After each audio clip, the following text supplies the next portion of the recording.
The Chicago Loop is full of memories for me and my family. Whenever we go out to eat in a restaurant, it is usually in the Loop, along with fun shops we find in the Loop. George personally loves the Loop for all the Dunkin' Donuts and all the peeking he does in the shops for ceiling fans.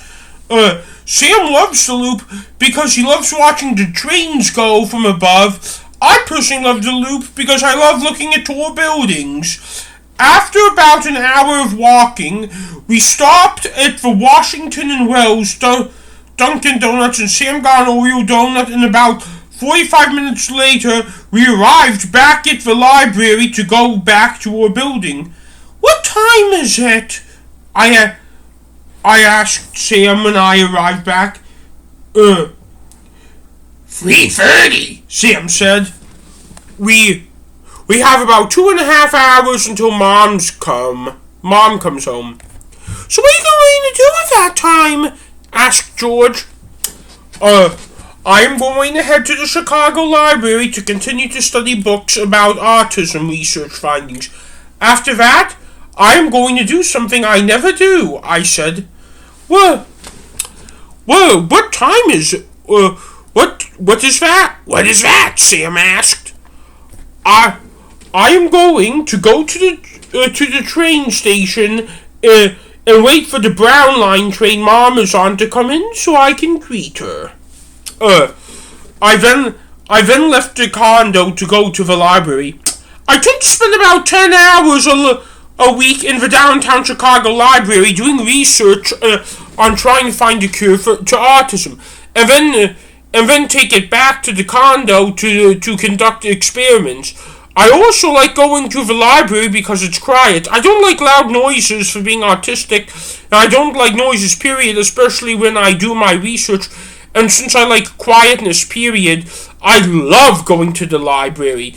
This has been a habit of mine ever since I began high school. Today, I spent most of my time on the computer studying experiments about if autism can be detected inside of a fetus. After what felt like 10 minutes, it was 5:30. I used my L-Pass to go to the Harold Washington Library, stayed in Van Buren platform, and went to the sign where it says you should board the Brown Line train to Kimball, because that's where my mom's train I know is going to pull in. It was only 5:30, and this was not one of the busier stations in the Loop, which is why we use it so much. 3 Brown Line trains went by until I saw a lady in a purple cloak get off the train. The lady noticed me and began heading toward me. "Hello, Mother," I said. "Marcus?" My mom asked. "No." "Then who are you?" Your new son, Dr. Marcacius." Wait, what? What happened to my son Marcus? My mom asked, thinking a joke was going on. I'll explain later. First, let me escort you, madam, to your condo. I said. Excuse me, did you just call me madam, and did you call my condo a condo and not a country? Yes. First of all, what are the 2 names I said you can call me only? I don't know. I am not Marcus, my mom grunted. I then escorted my mother back into Robbinsog. Unsurprisingly, when we get off the elevator, we heard footsteps running to our door from the inside of the condo. When my mom opened the door, before she had a chance to respond, George began hugging my mother. Apparently, he still has had his hood up because he likes dressing in green for around the house, even when it is unnecessary. But it isn't a sin. "Hi, George," said my mom as she was giving him a noogie. After the door shut, George got into panicking mode. "He did something with Marcus," said George, still quite frightened of me. Still quite frightened of me, despite being very nice to him earlier. "No, he didn't. He house, Marcus, said my mom. Wrong, I yelled at my mother. I then took down my hood. You see, George, here's Marcus, here's Marcus, but he's just dressed differently and thinks he's someone else because of it, said my mom.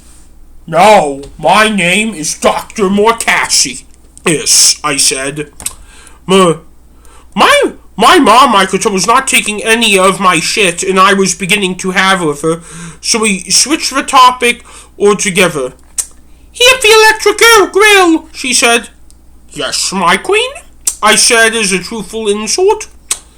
I then made and then we had dinner. After that, my mom wanted to talk to me privately in her room. It sounds like you really scared George, she said. Two things. One, I don't care, because really someone with an IQ of 1 should be able to tell it was me, autism or not, and if he doesn't realize it is me now, he will recognize it eventually. 2, if you and Dad have a problem with this, you should have thought about that before you began neglecting me after George crawled out of your vagina and for fucking away my summer. You need to stand up for yourself, and the decisions we make, even if you feel like they are bad, we do for you because we love you and we want you to have something called a better life. Too bad. This isn't forever, but you need to treat me nicer if you want Marcus Philip Robbins to return. And just so you know, I am dressing this way until when I go to the University of Chicago for your bullshit over the summer, and I am going to go to my final year of high school dressed like this, and if I am still fed up with you by then, I will go to Loyola dressed like this, So if you want me to be normal again, treat me nicer! I screamed at the end. Go to your room! And don't come out until you are done with this stunt, because your dad and I worked hard to earn our doctorates. You're not doctors, even if you pretend to be one, my mom ordered. I then swung my cane and hit her in the head, and she screamed, but then I went to my room. When I got to my room, I did have tears in my eyes because I was frustrated, not because I was sorry. What happened between you two? Sam asked. I don't really want to talk about it. What's that? What's that red stuff on your cane? George asked. I then took a look at my cane and said red drops, knowing it was blood. Make a lie, I thought. I am going to paint my cane red to match how I dress, I lied. So why didn't you paint it all at once, George asked. Because I wanted to test colors to see which one I liked the best. I lied again. I then threw the cane under my bed. I need to go to the restroom. I'll be back in a few minutes, said George. George then left, which left me enough time to tell Sam the truth. It was blood, I said softly. On the cane? Asked Sam. Yes, as much as I hate to admit it, I did hit her in the head with it. I didn't hear the impact. Did you hear her say to go to my room? Yes. Right after that was when I hit her with it. Okay. I need you to take George out a bit tomorrow because I need to clean it. You need to wash the blood off? Yes. Just then George came back in. Mommy said she isn't going to be able to cuddle me tonight, said George, not looking too happy. I'm sorry, I said in the most serious way possible. It is fine. A day off every now and then, plus I'm going to kindergarten soon, and when she said I need to do more of my free time anyway, said George. Just then, we heard the door to Robbinsog open, and Sam went running out because because it was our dad. "Hello!" said my dad shouted when he entered. Sam shut the door most of the way. I stopped it from being shut over because I then peeked out and listened in on what was going on because I am an eavesdropper. "Hi, Dad!" said Sam, hugging him. My mom, I could see, came out of her room for this too. "What's up, my Snugglebug?" My mom said, following by a smooch between her and my dad. I love teaching that class," said my dad, jumping me. Then my dad opened his arms wide.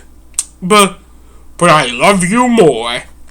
My dad then gave a cross between a hug and a tickle to my mother, and she was giggling the whole time. "Sam, where are your brothers?" I said nothing, and neither did Sam. They are in their room," my mom said. What for? They usually come out to see when I enter, my dad asked. Marcus is having behavioral issues, and I'm not cuddling George tonight, so I think that is why they are in there. I am not sure if George stayed in or not, but either way, he didn't move at all since the time my dad came home. I'm not going to ask him why, because I think he has had a rough enough day as it is. I also am shocked that George isn't more upset that he is not cuddling with my mom, because I could tell she's still scared and upset at me right now. "Sam, can you do me a favor and go to your room?" my mom asked. I then began to hear my dad and mom chat about things.